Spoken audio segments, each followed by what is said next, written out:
কলকাতার ফুটপাত সরকারি খাতাতেও ঠিকানা হিসেবে লেখা রয়েছে ফুটপাত।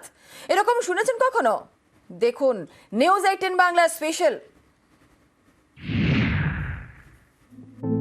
কেয়ার অফ ফুটপাত, ফুটপাতেই সংসার, ত্রিপল টাঙিয়ে বসবাস। ফুটপাথে কোনো রকমে দিন কাটে।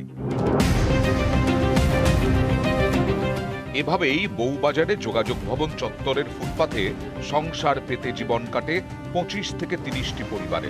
তাদের দাবি 50 বছর ধরে এভাবেই চলছে, বংশ পরম্পরায়। তারা ভোট দেন, আধার কার্ডও আছে। সেই আধার কার্ডেই ঠিকানা হিসেবে লেখা রয়েছে যোগাযোগ ভবন ফুটপাত।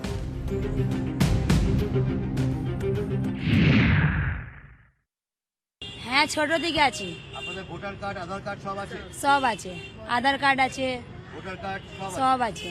ভোট দেন? ভোট দিই। তা আপনারা এখানে এরকম কষ্ট করে কেন থাকেন? কি করব, গরিব আছি আমরা, কেউ তো কিছু দেয় না।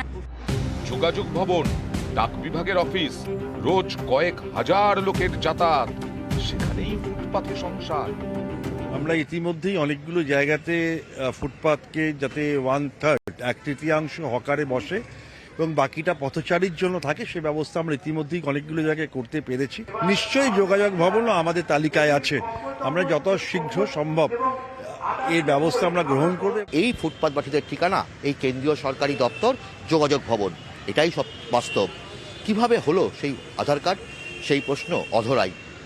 তবে যেভাবে এই শহর কলকাতার ফুটপাথ দখল হয়ে যাচ্ছে তা সত্যি চিন্তার বিষয়। ক্যামেরায় পিন্টু সরকারের সঙ্গে অভিজিৎ চন্দ, নিউজ 18 বাংলা, কলকাতা।